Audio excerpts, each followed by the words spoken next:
So those of you who were here for Shabbos noticed that Rabbi Yosef Carmel of Eretz Chemda Institute was here for Shabbos. He presented me with the latest volume of the series of Sfarim called B'mar'ei HaBazak. Now what that is, it's a series of tshuvot, shilas and tshuvas that have come in through email to Eretz Chemda from around the world. And they try to answer shilas using the email technology. And they end up publishing it when they have to do significant research on a tshuva and they feel that there's a novelty to it, they publish the tshuva. So they're already up to the 9th volume. And every time I see Rav Carmel, he gives me the next volume. So I think I have about 6 or 7 of them. I'm not sure how many. I think I must have most of them. So he was particularly proud of this particular tshuva. He opened it up and he said, you got to look at this. So this was a question that came from Munich. And the question was that there is a woman in our community who claims to be Jewish, but she was raised in a Catholic family, and she has no proof that she's a Jew, other than the fact that she remembers certain customs that were done, and perhaps someone might have even told her that she was Jewish, but the family clearly overtly denies its Jewish identity. But now she's had a DNA exam, and the DNA indicates that she has many of the genetic markers of Ashkenazic Jews. And the question is that enough to rely upon if a person has specific genetic markers? We know that you can even send away for home kits today. What is that called? The DNA 23 or something? Ancestry.com. Ancestry.com. Another one, 23 RS or something. 123 Skidoo or something, whatever it's called. You can send away, you swab your cheek, you send it back, and they tell you what your ancestry is, yes? Yeah. And so they're clearly Ashkenazic Jewish genetic markers. And this woman has those genetic markers, and the question therefore is, can we rely on that to accept her as a Jew without requiring a gerus? That's the question. Okay, now we're putting aside all of the other issues that there are opinions in the poskim that say that even if a person halachically is Jewish, but they were raised as a Catholic, they have to go through a certain kind of pseudo-gerus. We're going to put that aside for just a moment. And we're just going to look at the personal status. Can we rely on genetics? So in this particular tshuva, there are really 2 issues that have to be taken into account. One is what we call semicha al rov, reliance on a majority. And the other one is what's called siman muvhak, which is a clear siman on when it comes to being able to identify a body. If you have a clear siman, not just a siman, but a clear siman, a sign that is very, like almost irrefutable that it's this person, can you rely on that? So just to run through the 2 issues, the Rush and Tosfos and a number of the Rishonim discuss this issue in Maseches Yevamos in the 4th parak, having to do with, on Daf Mem Zayin Amud Aleph, the Gemara talks about, and this is in source number 1, Heicha da'asa ovi kochavim v'omar kavar niskayarti v'tavalti bebeistin shel ploni, that if a person comes and says, I am a convert to Judaism, I toiveled in such and such a beistin, but I have no paperwork. So lo mehem ninan le adamaisi sahadi. So the Gemara says we do not accept him as a Jew unless he brings evidence that he has gone through the gerus. And then comes the Rush and says, V'haya omer Rabbeinu Tamzal, davka biyadi'inan da'obit kochavim hava mi'ikara. But that's only true when we knew this guy. We said, hey, you're Jack, you're not Yankel. We know you as Jack, you were the custodian of this place where we all used to go. So we know you were a Gentile, right? And therefore we can't accept your personal testimony that you went through a gerus without any evidence. However, but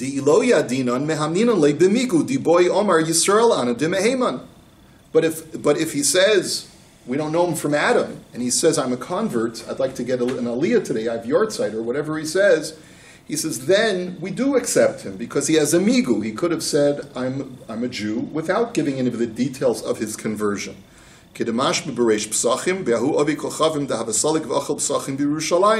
And we can bring a raya from a Gemara in Psachim, where there was a Gentile who was eating the Korban Pesach, and he said that I'm a Yid, and they accepted him. And maybe you'll tell me that the only reason why they accepted him and allowed him to eat the Korban Pesach was because he was in Eretz Yisrael, where most people are Jewish. But you have a rove here as well. Im kain anu nismoch aha de rove haboin lefanenu b'tors yahadus Yisrael. We also have a rove even in Chutz La'aretz. We can rely on the fact that the majority of people who are meshuggah enough to tell us that they're a Jew are actually Jews. In other words, the majority of situations where a person comes and says, Ich bin a Yid, we can assume that that person is indeed a Jew. So we rely on this concept of rove. Now, it's very complicated, this discussion of rove, and we're not going to be able to get to the depths of what rove is, a reliance on a majority tonight, because there's extremely lengthy discussions, and especially in the Achronim, the Shav Shmaitz, and many other Sfarim. But we'll take that as just the idea that when it comes to personal halachic status, Jewish versus non-Jewish, we can rely on the idea that a rove, a majority of situations which we see like this, indicate Jewish status, and therefore we can rely on a person who says, when he says, I am a Jew. This is contradicted by another instance where we don't rely on a simple rove. So for example, matzah batinok mushlach, if you find an abandoned child in the street, the Gemara in Ksuvah says, Imrov ovdei kochavim ovdei kochavim, imrov Yisrael Yisrael. So it depends. How do you determine the personal status of this child? If the majority of the people in the town are non-Jewish, the child is assumed to be a non-Jew. If the majority of the people are Jewish, then the child is assumed to be Jewish. So just looking at that line, it would seem, again, we rely on rov, we rely on a majority. However, and then mechza mechza Yisrael. And if it's half and half, we also there too can rely on the fact that the child is Jewish. But Omar Rav lo shanu ela lahachioso avol yuchsin lo. And on that, Rav says that's only true that we can rely on a simple majority when it comes to the idea of being machmir and providing him with provision so that the child doesn't die. In other words, if there's even a possibility that this child is a Jew, we have an obligation to provide him with tzedakah. But as far as allowing that child to be considered a Jew as far as pedigree, as far as his halachic status, giving him an aliyah, letting him marry a non-Jewish, or rather a Jewish girl, we can't rely on just a simple rov. Shmuel Amar lefakech alav esagal, and Shmuel says there is a similar idea that you can only rely on a simple majority to allow us to be machal Shabbos to save his life if his life is in mortal danger. But you can't rely on a simple majority when it comes to determining personal status for a host of so many other halachas that have to do with personal status. And as Rashi points out, like avol yuchsin lo, di imbasi asura lekohen. So for example, even if you'll say, okay, we'll do a lechumra, so we find a girl abandoned in the street, and we don't know her personal status, but we know that the majority of Jews who live in this town are Jewish. So we'll say, okay, put her in the mikveh, lechumra, but can we rely on the majority to assume that she was Jewish from birth to allow her to marry a Kohen?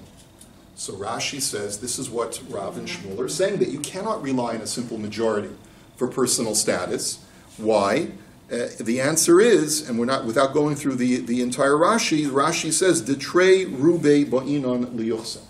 Because you need to establish two majorities, not just a simple majority, but you need two majorities. What do we mean by two majorities? That there are two arguments to be made as far as a majority being accomplished to assume that this child is Jewish. So for example, the Gemara says later that this was in the city of Tzipori, that there was a case like this where they found an abandoned child. The city of Tzipori has two advantages. Number one, the majority of inhabitants in the city of Tzipori are Jewish. And the second majority is that the majority of visitors to the city of Tzipori that come from out of town are Jewish. It's almost like saying like Monsey, right? The majority of people who live in Monsey are Jewish, and the majority of people who visit Monsey, why would you visit Monsey if you're a goy? No reason, there's nothing to see. So the majority of people who visit Monsey are also Jewish, right? So therefore you have two roves, you have two majorities, and therefore you can rely on it. So we see a clear discrepancy between the first Gemara and the second Gemara. The first Gemara that we saw from the Rosh seems to imply that when it comes it comes to personal status, if we know that the majority of people who claim to be Jewish are indeed Jewish, we say a simple majority is sufficient. But here the Gemara seems to say that 2 majorities are necessary. So it's, again, as I said, very complicated. The Chazon Ish asks this question, and therefore the Chazon Ish has a whole mahalach to explain that the reason why the rabbis required a double majority in certain cases is in a situation where there's a fear that you could take the same scenario and relate it to a situation of kavua, where you can't say that the majority came from somewhere, but there's something what we call kavua. I'm not going to go into that whole, it'll take us too long to explain it. But the bottom line is that the poskim debate this issue, and some come out on the side that you always need a double majority, some come out on the side of saying that a simple majority is sufficient, and then there's even a debate when we say a majority, what kind of majority do we mean? Because there's a distinction in the poskim called ruba de isa kaman and ruba de lesa kaman, which simply put means, do you have a majority within a closed system, like the majority of the inhabitants of the city of Tzipori, that's a ruba de isa kaman, or do you need a rove of the ruba de lesa kaman of in the Welt, in the world, the majority of people who come from outside are Jewish. Okay, so again, a lot of raid, a lot of discussion on this particular issue, but clearly there are certain instances when the poskim do allow us to rely on a rove. Sometimes it needs to be a double rove, but a rove nonetheless is an argument to allow for personal status. Let's go on now to the issue of what we call siman muvhak. What does this mean? When you want to allow a woman to remarry, we know that there are certain signs, and you know that the woman's husband has gone to Medina Sayyam. We allow even one witness to say that I know that the husband is dead. But let's say the husband says, I don't know if this was your husband or not, but this is how I would describe how I found the body.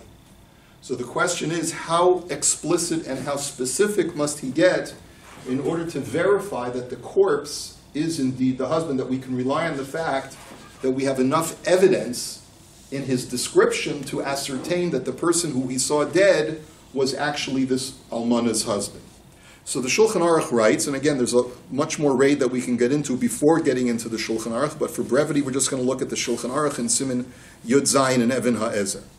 Mitza'u harugo meis, if we find a corpse, im padachto v'chotmo u'partzuf panav kayamim, v'hikiruhu bahem shehu ploni me'idin olav. So if the facial features are still completely intact, his forehead, his nose, the general image of his face is all intact, and people recognize that that's Taka the guy, so then we can testify to allow his wife to remarry. V'imnital echad me'elu, afal pi sheyesh lahem simanim muvhakim biyoser b'kelav, but if the facial features have been in some way mutilated or distorted, or some of the portions of the face have been removed, let's say in an accident, so then even a partial facial recognition is insufficient. You need to recognize the entire face and all of the features of the face. And even if you have clothing that clearly has the name of the guy sewn into it, you can't rely on that. Why? Because the chayshinu l'sheila, because maybe the corpse had borrowed clothes from the other guy who's still alive. But vafilu hayu lahem simanim begufo vafilu shuma ein me'idin alav. But we need to see the face. If we just see like a birthmark on the body, that's not sufficient. Aval hayu lahem begufo simanim muvhakim biyoser me'idim alav. But if the person has extremely unique features on his body, what's called siman muvhakim, so then we do allow that to act as testimony. So if the guy had a birthmark in the shape of Italy, right, on his right thigh, and everyone knew that this was the only guy who had a, or he might have had a tattoo with his wife's name on it, or something like that, who knows. But it's something that is so unique, and the guy was known for this, so then you're allowed to use that as testimony to verify that this is the person. So it goes on and on and on. And so therefore we know that, so in order to verify identity of personal status, we see that not only is rove something that's allowable, but also siman muvhak, something that clearly identifies that person with some kind of recognition that that's the person's body, that can be relied upon to identify that person as far as personal status, even to the point of allowing the corpse's wife to remarry. Okay. But maybe only for that. You mean because of Mishum Iguna Hikilu? Okay, so it seems like the first part. Yes, so I'm not so sure, because it seems like from the Shulchan Aruch that Mishum Iguna Hikilu is only regarding Eid Echad and an Isha to be an Eid. But it seems like the Gemara is very machmir about Simanim that doesn't make a distinction Mishum Iguna. So I'm not sure. I hear your point, but this seems to be the extrapolated source in halacha for allowing us to rely on other, on DNA. But I think your argument is well taken. I don't know enough about how the post can extend this beyond Iguna to be able to answer intelligently that question. It dawned on me as well. Shortly after 9/11, 2001, Rav Zalman Nechemya Goldberg came out with a tshuva that is published in Tchumen, volume 23, and the tshuva is about Heter Agunot Mimigdalei HaTeomim in New York. It is about the agunas, the women whose husbands they believe perished in the Twin Towers in 9/11, and they want to be able to rely on DNA evidence in order that has been collected from the ruins of the building to be able to verify that the husbands are indeed dead and that they didn't, fake their deaths, right? And they wanted so the women can go on and move on with their lives. So Reb Zalman Nechemya has a tshuva, and in which he writes, and this is source number 6, B'dikat DNA nir'eh shenechshevet kisiman muvhak. He says, this seems to me that it is a siman muvhak. Shaharei ka'amur le'el hasikoy lemitziat adam ba'alei simanei zihui domimhu echad mitoch 10 billion. He says, because as we've discussed already in this tshuva, to be able to get the same genetic markers from a different person is 1 in 10 billion, he says. Ela sheyesh mi sheto'ein shahabedikot lo na'asu b'chol ha'anashim shechayu me'az yemot ha'adam harishon ve'ein lahakish mimispar ha'anashim shenivdeku el klal ha'enoshut. He says, but some people want to argue that you don't know that. You don't know what the statistical uniqueness of a person's genetic markers are, because you haven't taken a sample of every single person who has ever lived historically to be able to verify that there may be more commonality in DNA than we think. Just because we take a sample of everyone that's alive today and we find that everyone has unique genetic markers doesn't mean that that would be true if we took an even larger sample of everyone who has ever lived. But nevertheless, I still feel that it is a reliable indicator that the unique DNA belonged to that person. Teida, now obviously, in order to be able to verify, you must have had a sample of this person's DNA that you could compare it to. So for example, let's say the guy, you go into his closet and you find a hair on one of his articles of clothing, so you take the DNA from that, then you take some DNA samples from the remnants of what they found in the rubble of 9/11, and if you can get a match, Reb Zalman Nechemya is arguing that should be sufficient to allow the woman to remarry. He says, "Teida shorei somchen al tvias ayin mikoch ha'hanacha she'in partzufim shel anashim domim ze lazeh."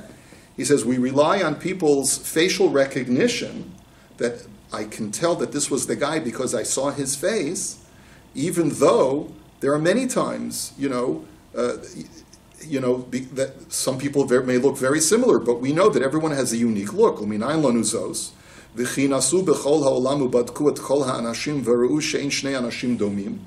do we know this? Have we gone to every single person in the world and done a facial unique recognition test to make sure that no two people are exactly alike? No, but we rely on what our eyes tell us. Ela al korchach shesamchu al kach shero'in harbe anashim u'mitocham lo nimtzu shnayim domim. So ein zeh ela shekach bara kadosh baruch hu et b'riotav shiyu partzufeim shonim zeh mizeh.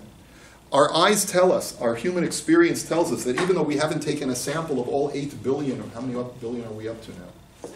7 billion. We haven't taken a sample of every 7 billion faces in the world, but our eyes tell us that wherever we go, people have unique faces, and that tells us that halachically we're allowed to rely on that. And so therefore, Since in the world today we have never found any two people that have exactly the same genetic markers, if we were able to find a specimen of the genetic material that exactly it lines up with the husband's markers, then we can verify that the husband is deceased and we can allow the wife to remarry.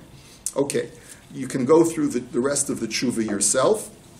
Then we go into a discussion of a little bit of medicine or science, biology. There's something called mitochondrial DNA.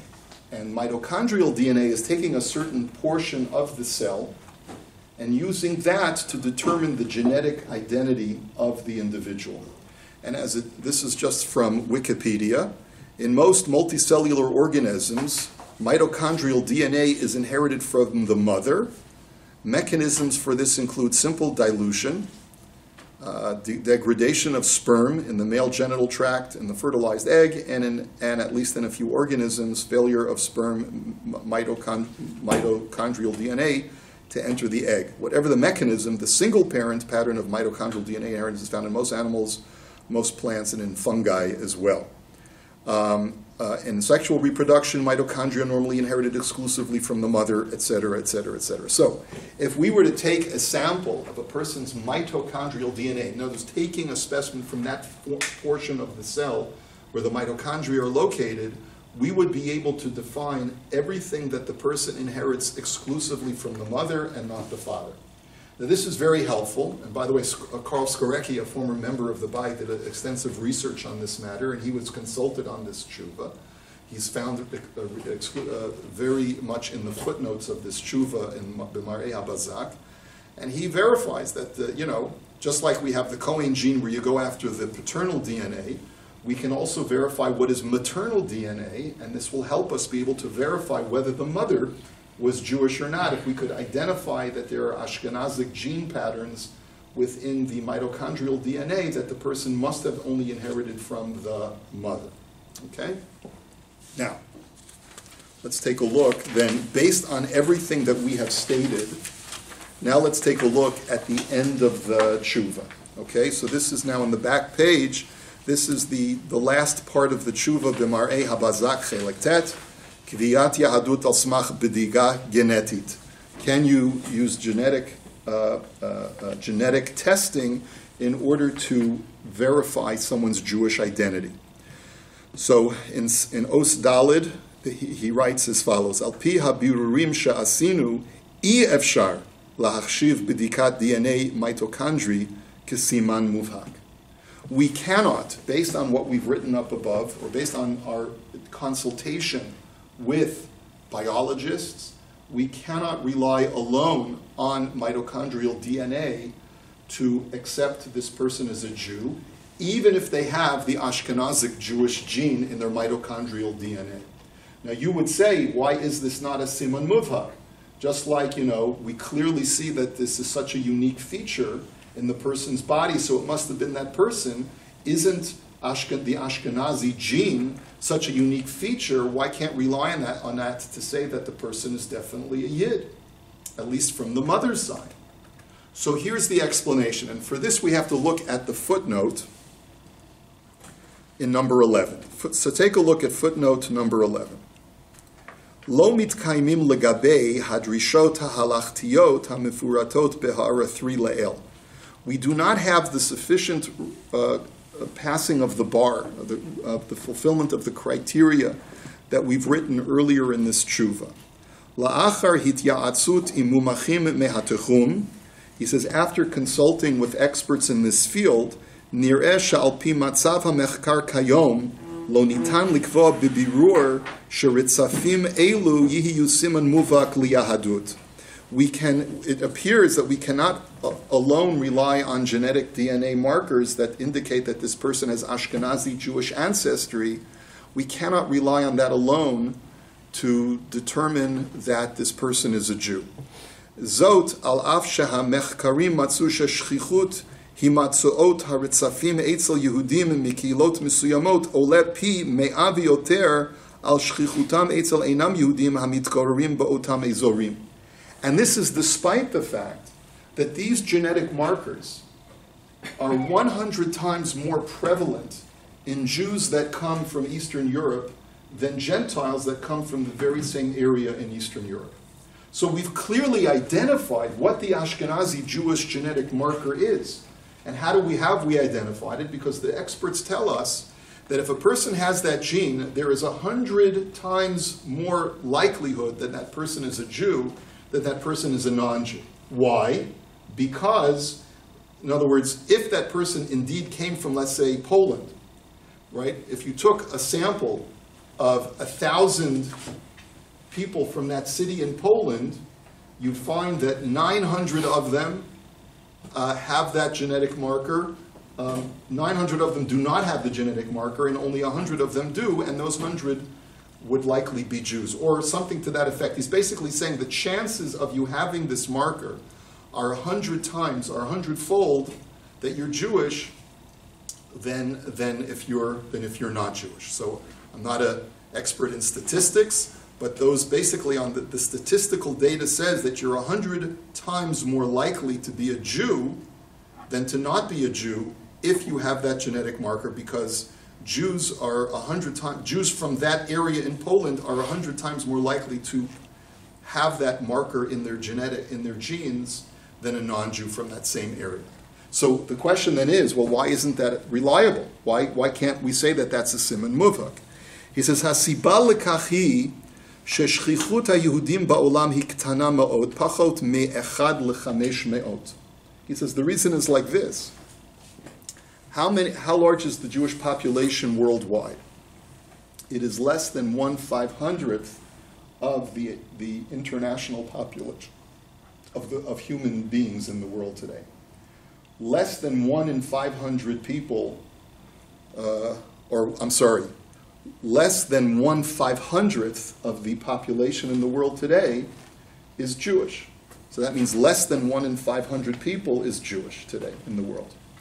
So even though we've said that a person who's Jewish has 100 times more likelihood to have this marker in them if they come from that same place, he says, but v'lachein im noda al adam shehu nosei et retzef ha-DNA ha-medubar yesh sikui gadol yoter she'oto adam hu me'ha'enam Yehudim ha-bodedim she'esh lem et ha-retzef me'asher she'ha'adam hu Yehudi. He says, so it basically works like this. If there are less than 1 in 500 people in the world who are Jewish, but a person who is Jewish has 100 times more of a chance of having that gene, so those statistics aren't good.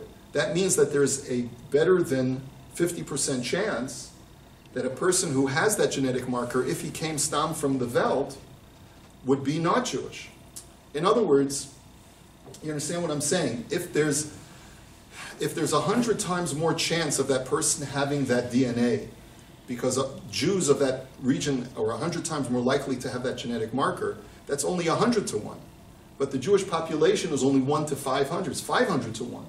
So therefore, since the Jews are such a minuscule minority in the world, so then there's a greater chance that this person is actually not a Jew, but rather has acquired the genetic marker as a non-Jew. So that's what needs to be taken into account. The statistics have to take that into account as well. Just because looking at this region of Poland, right, the Jews of that region are 100 times more likely than non-Jews to have that marker, but nonetheless, if you take into account the entire world population, right, 100 to 1 chance is not impressive, since there's 500 to 1 Jews in the world population. So that's the argument, yes. But if somebody came from Poland, this person just happened to come from Poland, then the statistic would work. Well, I think the argument is that since there's been such a bilbul, there's been such a mixture of migration in the world today, there's no way to know for sure. I think that's part of what his argument is. At the end of the day, it's not a valid sample because it's too small. It's too small of a sample. So therefore, his argument is let's go back now up to the top. Himatzuut echad haritzafim shehuzkru le'el b'sif gimel b'bitikat DNA mitochondri asuya lahavot hochacha letzorach birur yahadut midin rov kasher yesh rayot nosafot shehadam hu Yehudi. But we could rely on the fact that since the majority of Jews have this particular marker, in other words, it's not, we can't say it's absolutely a siman mufak, but we could say that there is a significant rove, at least from that place where people come from, to say that this person came from that population in Eastern Europe. Okay? But based on that, here's the argument. You can only rely on a rove if you have other mitigating factors. Because as we mentioned in the poskim, relying on a simple rove, that since the majority of people with that particular genetic marker are Jews, you can only rely on that rove if you have other mitigating factors that help support the fact that this person is Jewish. So let's say, for example, this person says that my grandmother told me that I'm a Jew, but my mother denied it. So, in other words, that could be a mitigating factor when taken in tandem with a DNA test. But to rely on the DNA test alone, he wants to argue from the statistics, it's not a siman mufak. It would be an issue of reliance on rove, that the majority of people who come from there with that marker are Jewish.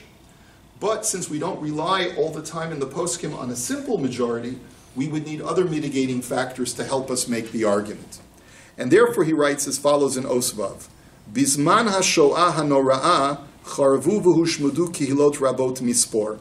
He says, during the Great Holocaust, there were so many communities that were completely decimated. V'makbil u'la'achar mikein, chatzatz masach barzel ben ha-yoshvim b'brit ha-moatzot l'sha'avar, u'v'groroteha levein avihem shebashamayim levein achehem shomrei Torah mitzvot b'rechevei ha'olam. He says that, and after the Holocaust, the Iron Curtain went up in the former Soviet Union, and that divided a lot of Jews from the rest of the Jewish community. Matzav zeh garam l'rabim miyudei Europa la'abed et hayecholet lahochich et yahadutam be'emtzaim regilim kemo mismachim o eduyot shel bnei mishpacha. And these two factors combined, the Holocaust and the Iron Curtain, made it very difficult for many families who come from Eastern Europe to be able to verify their Jewishness using normal means of testimony and family members, or even going to the Beis HaKfaros and so forth. L'chein b'doreinu mutelat aleinu chova la'azor lahem levarer et yahudutam al pi ha'alacha. And that's why today we have a special obligation to do whatever we can to help identify and verify someone's Jewish identity. B'dikat DNA, mitochondria, יכולה לסייע רבות בפתרון בעיה זו, שהרי היא יכולה לסייע לרבים מבין העולים מברית המועצות לשעבר להוכיח את זהותם היהודית. And therefore, especially for Jews who made aliyah from the former Soviet Union, mitochondrial DNA tests would be a very, very good way of determining their Jewish status if they can conjoin with that DNA, positive DNA test, some other mitigating factor, either because they were told they were Jews or whatever else it is. Lachein anu korim l'Rabbanut harashit liYisrael lif'ol im memshalat Yisrael ula'afsher la'olim hachadashim mibrit hamoatzot l'sha'avar asher lo itzlichu lahochich et yahudutam v'chafetzim bekach v'asher yivcharu la'aroch b'dikat dam shel DNA mitochondri b'ma'avada meheimana umusmechet li'inyan zeh and